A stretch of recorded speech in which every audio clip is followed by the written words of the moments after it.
You cut your finger while chopping some veggies for dinner, or maybe you get a cut while you're playing sports, or a tool slips when you're working on a car or some other sort of home project. Would you know what to do? What if you or someone you were with got a severe cut or a wound that just wouldn't stop bleeding? Would you know how to handle that? Recently, Mitch cut himself, and he says pretty badly, and now he's afraid he did all the wrong things. I think so. I don't know. So not only are we going to find out how badly he screwed things up, but we're also going to make sure that all of us guys know what to do in case of a severe or, even a not so severe cut or wound. Today, stuff guys should know. First aid for cuts and lacerations. This is Who Cares About Men's Health, with information, inspiration, and a different interpretation of men's health. I'm Scott Singpill. I bring the BS. The MD to my BS is Dr. Troy Mattson. Hey, Scott. I'm ready to talk about cuts. Good. You're the guy that's going to do that. So I'm glad we don't have a guest. So it's me. And bringing his unique perspective and also a plethora of topics to the show because he lives them. It's Mitch Sears. What if I were to not have accidents and be 100% healthy? Would we still have a show? No. I don't know. Okay. Oh, no, we wouldn't. No. Troy, I got a question before we get into what Mitch did and his story and find out like how many things he did wrong and how many things he did right and what we should have done. In the ER, what are some of the more common causes of cuts or wounds that you see? Certainly one of the most common things I see is people cutting vegetables or cutting food and a knife slips and cuts their hand. So that's not at all uncommon. I will say the most gnarly hand injuries I see are table saws, and those are nasty. And when someone loses a finger, I pretty much know it's a table saw. Like it's rare it's something else, but often table saws.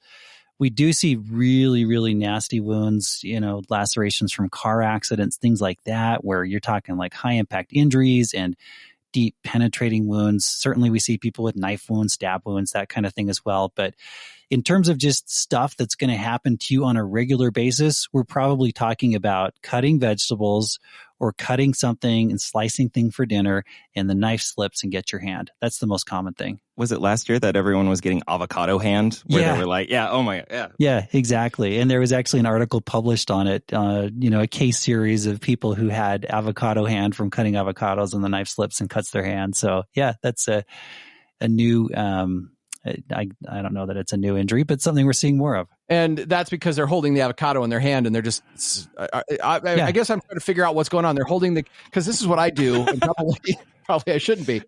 I hold the avocado, I take the knife, and then I just circular go around the pit in the middle of the avocado and then split it open. Yep. And then it slips and gets your hand. Oh. And are you holding it when you're cutting it?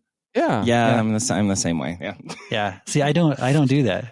I use a really dull, but my knife isn't super sharp. It's not like the sharp knife in the kitchen. Well, that's one of the myths though. Either. You probably think because it's a dull knife that it's not going to cut your hand. A dull knife is worse than a sharp knife because it's going to slip more easily and it's still going to cut your hand. I cut my hand, believe it or not, I cut my hand open with a butter knife, and that's ridiculous. If there's enough force behind it, because I was trying to split apart some hamburger patties. I was having people over going to grill them up, and they were frozen. It slipped and just jammed me in the hand and cut my hand open. So any knife can cut your hand, but sharper's better.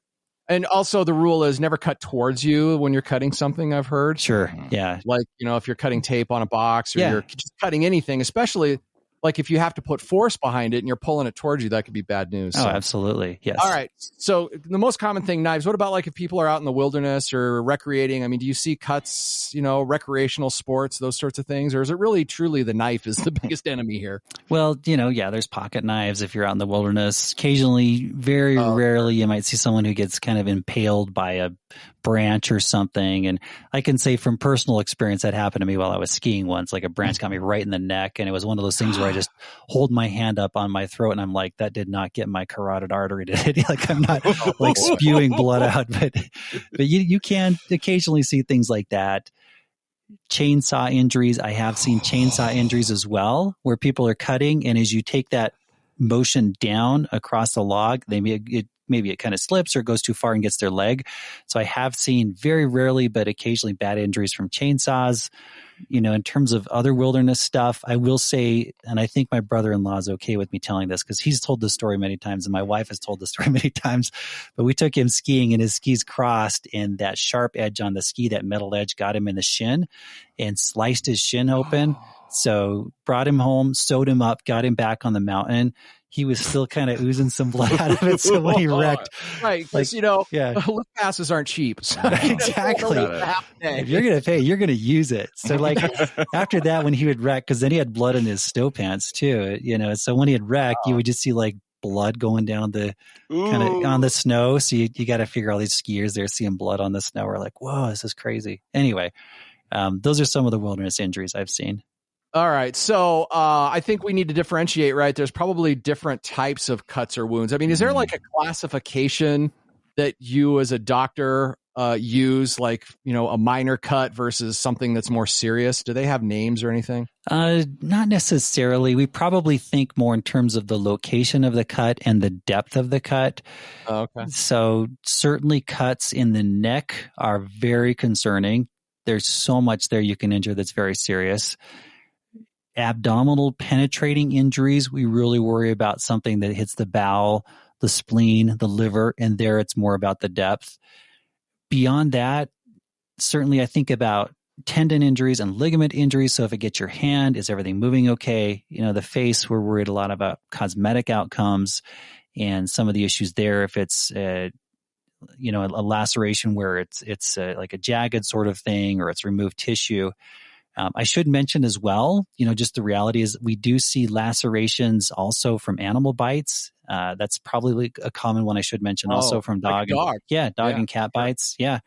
We definitely see those things as well. So, and those can be ones where you really have to worry about infection in addition to just the kind of the tough things with cosmetic outcomes, given that sometimes some of the tissue just is kind of gnarly and chewed up or torn away. So yeah, I can't say there's necessarily just a classification system, but that's the way I think about it. I think about location, depth, and infection, and what's beneath there that's been injured potentially.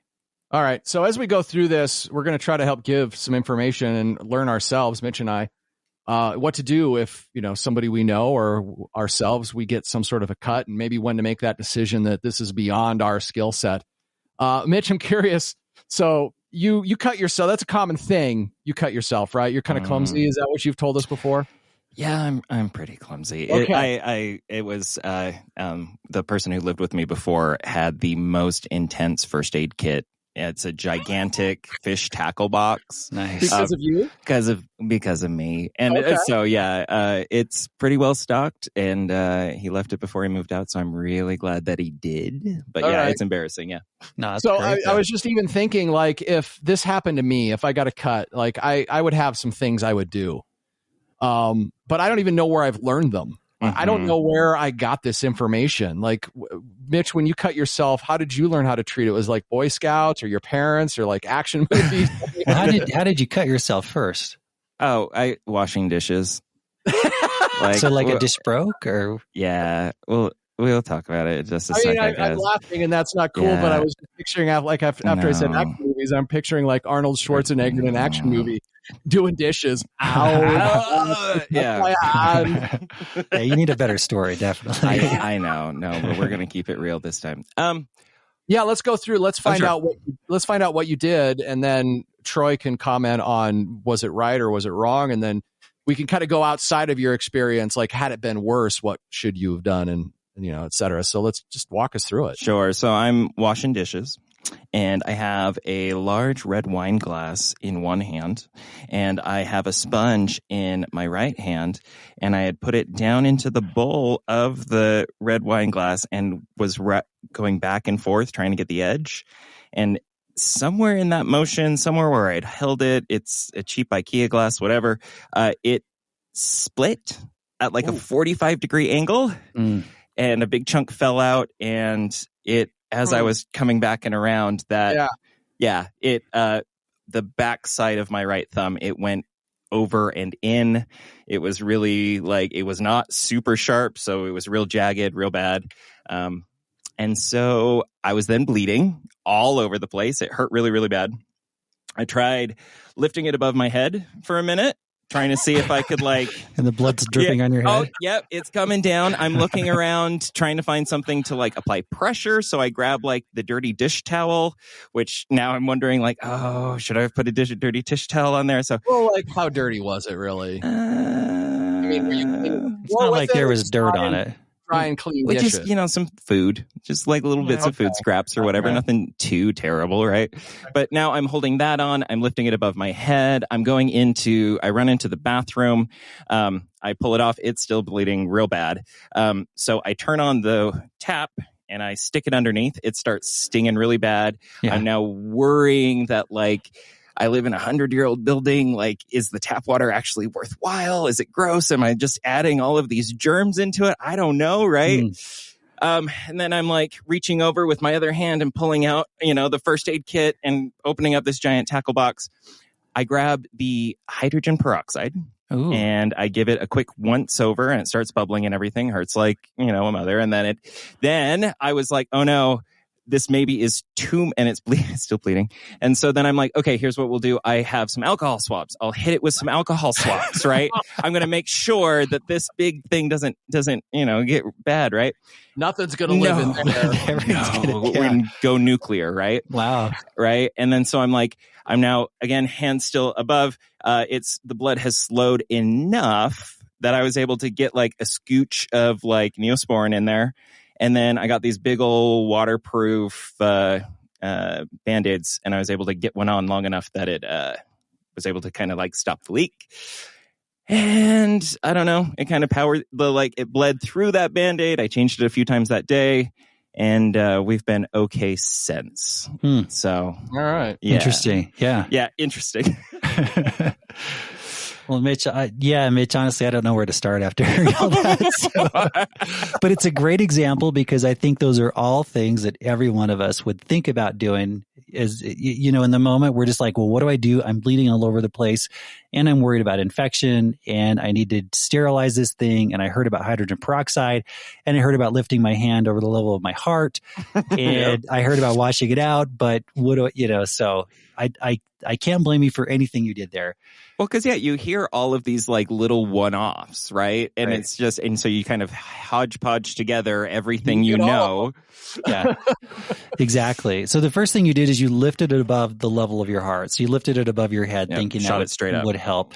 Yeah. It probably didn't help a lot, I'm guessing. Okay. It probably just made the blood drop from higher. Yeah. But then you reached for the dish towel. And that's what you did right. So that's the number one thing you did. Okay. If you're bleeding, you just want to hold pressure. And if it's a dirty dish towel, who cares, honestly? Oh, really? You just want to hold pressure. Yeah. I mean, it's not that big a deal. It's not like this dish towel is covered in dirt from the ground. Like if you're getting actual dirt in there, you get maybe a little more concerned. There, we always worry about tetanus risk, but you always want to make sure your tetanus booster is up to date anytime you have a laceration. But it's not like you're pushing dirt or animal feces or something crazy like that in your wound. Right. So if anything you can find just to hold pressure is the thing I'd recommend. But then you said you ran into the bathroom and wanted to wash it out with tap water really quickly. So I'm curious, how long did you actually hold pressure on there? Oh, not very long. Like I was maybe a minute or two. I was panicking. Yeah. I mean, the blood was going right through the towel. It was like, ooh, we got to go next step. But maybe that was too early. Yeah. Then, it probably was. I will just say the step you want to just really focus on when you're bleeding is holding pressure. Okay. And it's so tempting to hold pressure for 30 seconds to a minute because it feels like it's been forever. And then you pull it off and you look and it's like, wow, it's still bleeding. Hold pressure for 10 minutes. Just hold pressure on it. That's the best way to stop bleeding is just to hold pressure on it. Even if that whatever it is just getting blood drenched, just continue to hold pressure. Just keep holding pressure and then just grab another one and throw it on there. I mean, is it as much blood as we think it is coming out in an instance like that? Yeah, it's a good point, Scott, because it often just seems so much more. Number one, because it's our own blood. And anytime we see our own blood, it's just like, it just seems like I'm so leaking. much. Yeah, it just seems like we're just bleeding profusely. And you're right. On a towel, that blood can spread out quite a ways and it looks like a whole lot more blood than we've actually put out.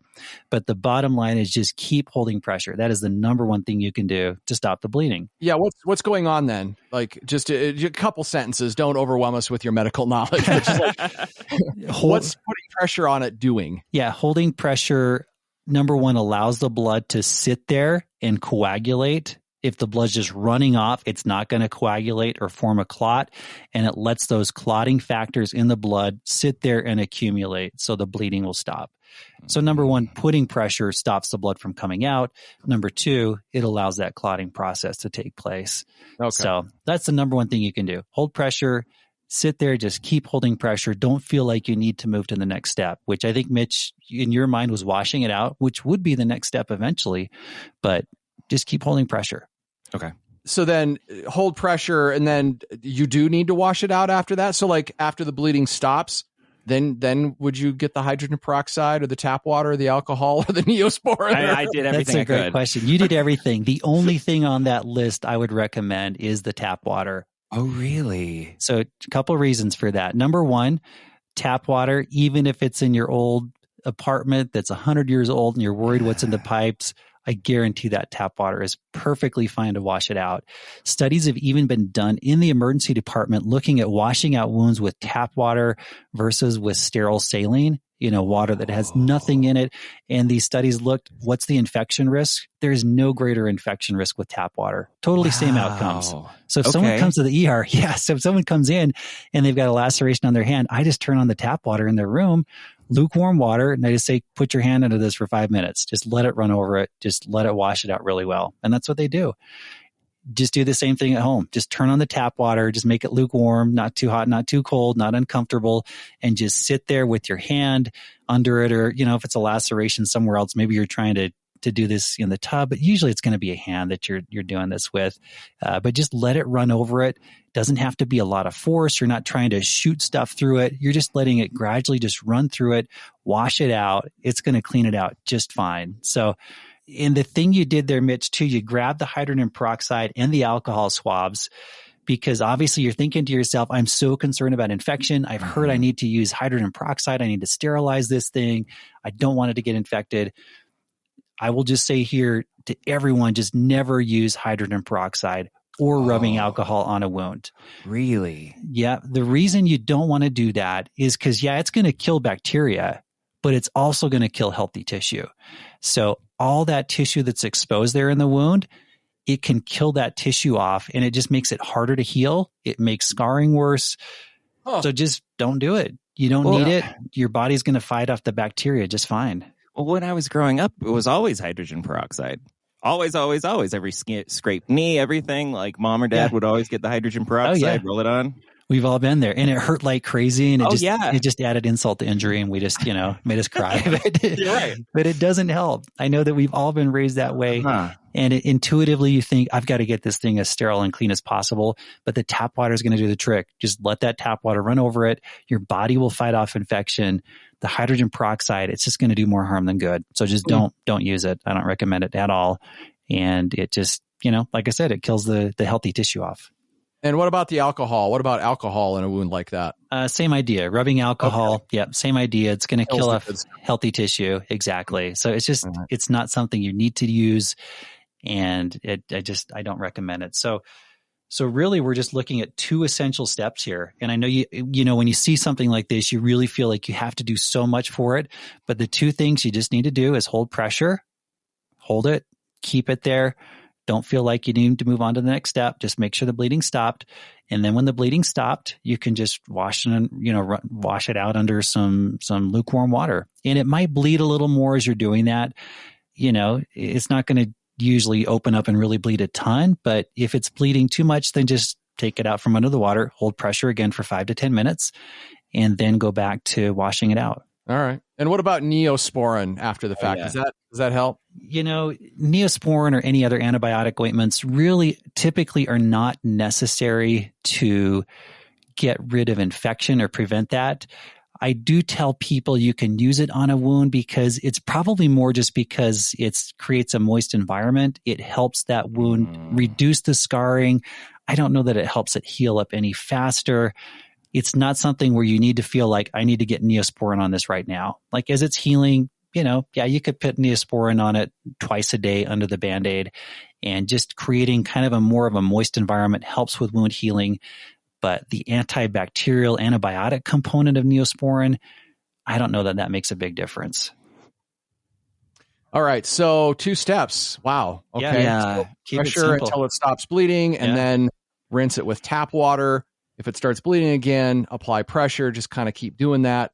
At what point would you be like, oh, I better go to the urgent care or the ER? Yeah. Like, obviously, I guess, I mean, we could talk if it doesn't stop bleeding. I guess that would probably be, a big one. But like, let's say you did get it to stop bleeding. You're looking at it. How could you tell if, well, I better actually have somebody still look at this? So if you get it, so it's a good point. If you don't get it to stop bleeding, you need to get some help. And there we're talking, if you get an artery and you've got pulsatile bleeding where it's like shooting out, like with your heartbeat, that gets more concerning. And you can tell, like the average person could tell if they got an artery. I mean, literally, it sounds it's shooting. It's shooting it sounds out. cartoonish, but that's what it does. It pumps out. Yeah, it shoots out. Like it's not just that thing where it's just oozing out or just keeps flowing. Like you can see it like a rainbird sprinkler, just maybe not that far, but it's kind of, you can see that pulsation with the blood coming out where it's kind of shooting out. So that's different. And again, hold pressure. Absolutely hold pressure there. And hold pressure and just don't let it up. But, certainly if you're talking about something like that on the larger arteries, which, your neck, that's a whole other situation there. But if that's the situation there, that's a bad one. But your wrist over your radial or ulnar arteries, that can happen there. If you happen to cut the palmar side, where your palm is on your hand, that side of your wrist, it would be unusual to get that in the femoral artery in your groin, but it can happen. So those are the areas that we really get concerned about an injury to the artery. All right. So if you're just not getting it to stop bleeding, you're applying some good solid pressure for how long? Yeah, 10, 15 minutes. Yeah. I mean, it should ease up. Like it should not be a constant flow if you've been holding good, consistent pressure for at least 10 minutes. Okay. And if that's not happening, then urgent care or ER. Yeah. And if it's that pulsatile bleeding, especially in those arteries I mentioned, call 911. Like get an ambulance there. Yeah. Yeah. Don't mess around. Yeah. Don't mess around. Like if it's like your wrist and it's a radial artery that's shooting blood out, hold pressure and call 911. Now, you get the bleeding to stop. Let's say that's a situation. How big of a wound does it need to be for you to go, I probably should get some stitches or something done? That's definitely awful. where I'm at because yeah. Oh, you're still there? Yeah, it's it's probably too late. Bleeding, like it's been like 2 days now, but like that's still sizable when I take the Band-Aid off. Yeah. Was it deep enough that you felt like you got bone or anything like that? No, not bone. No, but definitely some nerves in there. It hurts differently than just a basic sting. Yeah. So in terms of stitches, it's often a judgment call. But if the wound is gaping, meaning the edges of the wound are apart, and let's say, a quarter of an inch apart, half inch apart, and they're just not staying together, that's probably when you need stitches. Because the whole point of stitches is just to hold the wound together so it heals up well.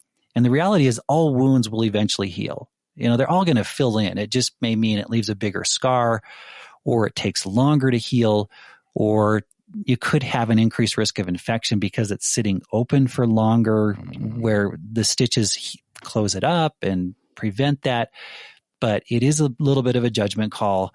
But that's my rule of thumb, is if it's just, if it's a gaping wound, it just is not holding together well, then you probably need stitches. And in some areas, you're going to have bigger issues with that than others, like on your forearm or something.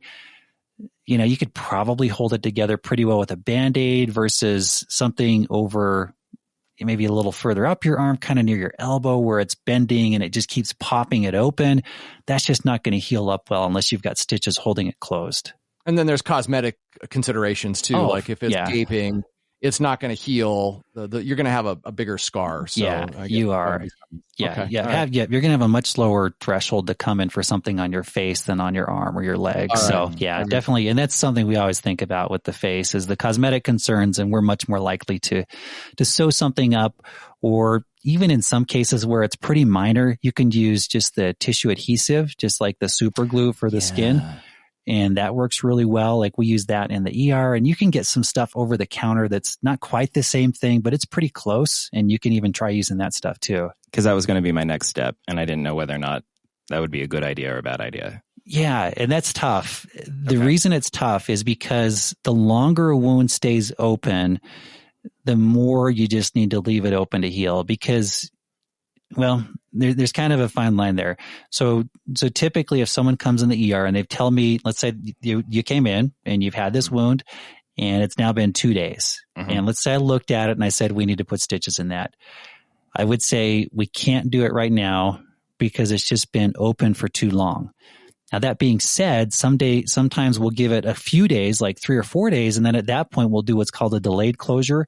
But usually for most wounds, especially on the hands and feet, like far away from the heart where there's not good blood supply, usually those you have to close them up within 12 hours or the infection risk really goes up. And we'll go up to 24 hours on the face, just because the face, you're near to the heart, you've got good blood perfusion there, you've got blood there that's going to fight infection. But time it's not like you have to get right in the ER or the urgent care. But if you're talking about a hand wound, you probably want to get there within the first 6 hours or so.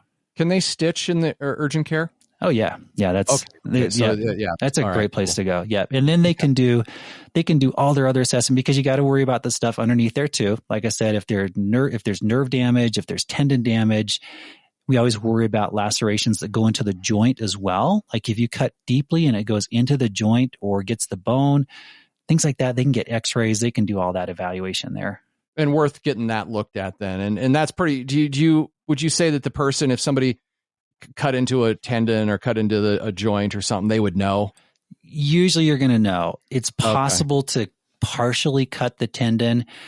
The joint is sometimes tougher to know, but if it's a deep laceration right over a joint, so let's say right over, on your finger, right where your finger bends, if it's a deep laceration and you're looking at it, you're like, wow, I'm concerned that's down to the bone, you probably need to get into at least an urgent care so they can wash it out really well, get a good look at it, and see if there's any injury to that joint. And again, the reason we worry about the joint is because you can get infections in the joint itself. So if that happens, if it is in the joint, typically you're going to see an orthopedic specialist, and they're going to actually really wash that joint out well before they do any kind of wound closure. Okay, so it's pretty closed. I think I'm okay.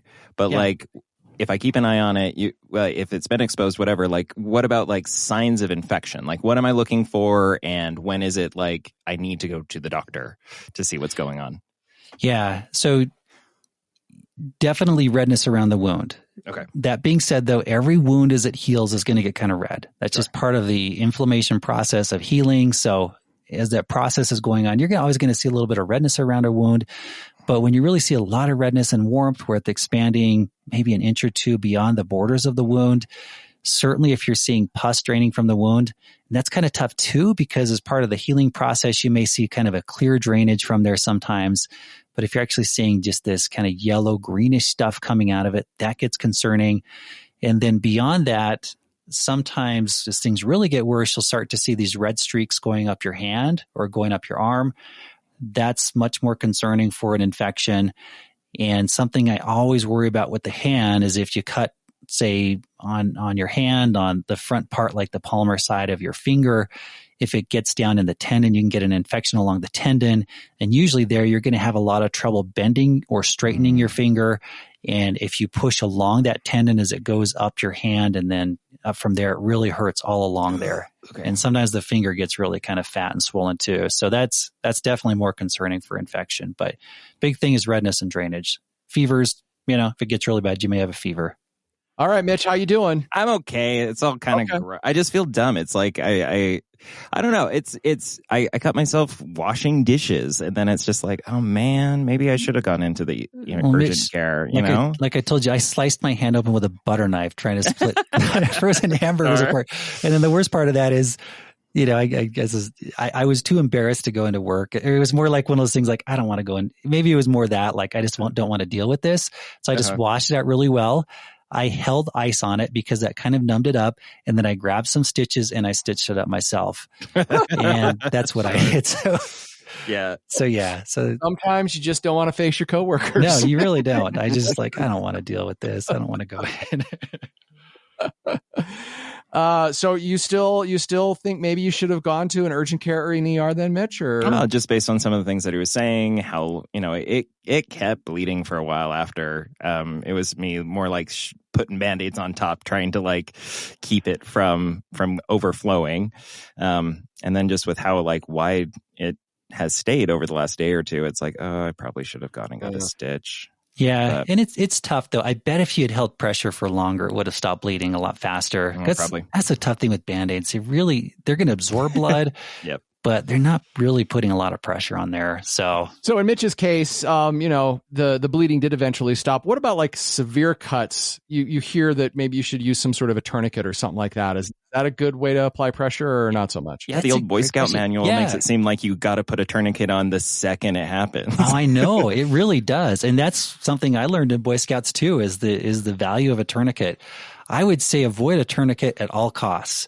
And the reason that I say that is just because if you're using a tourniquet, you're going to cut off the blood supply to that wound and you're going to cut off the blood supply to that entire limb.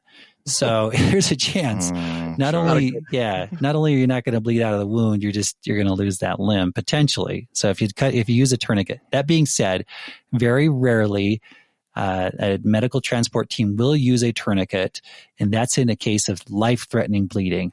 But I personally would not recommend using it unless someone has, let's say you have that chainsaw injury I mentioned and it takes off your leg or someone's leg and it's the only way you're going to stop that bleeding, you know. But just avoid a tourniquet unless you think the person is absolutely going to die because they have lost a limb and they're bleeding out from it. So, it's something I think we think about because of those Boy Scout manuals and lessons we may have learned, but just try to avoid a tourniquet. Just hold pressure. That's the number one key. Hold pressure. Yeah. And I'm just going to take this to the extreme. So we got Mitch cutting himself on a wine glass, and then we've got a situation where somebody's bleeding really, really badly. And you're like, I don't know if pressure is going to be the right answer, but pressure is always the right answer. And then trying to get somebody there that's a professional as quickly as possible. Is that true? Is pressure always the right answer when somebody's bleeding? 99, no matter how bad? 99.9% of the time. Yes. Okay. There are extremely rare cases where a tourniquet may be necessary, but just don't even think about it. Like unless it's just a dire situation, and just realize if you use a tourniquet, they may well lose their arm or leg. So, that's the best thing you could do if you're in a situation where somebody's bleeding really badly is apply pressure. Yep. Apply pressure and call hold 911. and call 911. Just hold pressure there. Yep. And you can get an ace wrap on there too to hold pressure on it. You can wrap that around there pretty tightly. Certainly not so tightly it's cutting off the blood supply like a tourniquet would, but anything you can do just to hold pressure. Yep. And get that coagulation to start happening. Yeah, exactly. The clotting. Get the clotting to happen. Yep. All right. Takeaways. Mitch, do you have one? Okay, so it's a lot easier than I thought. It's pressure plus tap water. It doesn't require like 5 bottles and a panic attack and like, all the, Yep. And waving your hand above your head like you're one of those flailing arm guys that you see at car dealership. Yeah. Well, but again, that's advice that I've gotten from other people, right? I was told like, oh, be sure to raise it above your heart. And it's like, what am I doing? Right. So the takeaway for me is just to time, sure. I think like Troy said, it's easy to have it on there for 45 seconds and go, is it done yet? Is it done yet? Is it done yet? So, 10, 15, 20 minutes isn't, unheard of from what I'm gathering. Exactly. Yep. All right. And Troy, do you have any takeaways? How that might work out, but I'll ask. No, yeah, my takeaway, but my takeaway is the stuff Mitch did is stuff we've all done, and it's stuff that's at least crossed my mind in that moment where you're bleeding and you're just thinking, "Wow, I'm bleeding so much," and it's just very different when it's happening to you and it's not someone else. So sometimes I've had to remind myself, just hold pressure, and don't keep looking every 30 seconds. Just keep it on there. Even look at the clock and say, "I'm going to leave it on for 5 minutes," and I'll look after 5 minutes. All right. Well, this is a good episode. It's a good episode if you ever find a situation where either you are bleeding or somebody that you're with is bleeding. How do you handle that? It's the simple 2 steps. If you have ever had a situation or if there's a question you have, like, maybe Mitch didn't do something you would have done. Sure. I don't know how that's possible, but I guess it could happen. You could reach out to us at any time via email, hello@thescoperadio.com. That's hello@thescoperadio.com. Thank you for listening, and thank you for caring about men's health.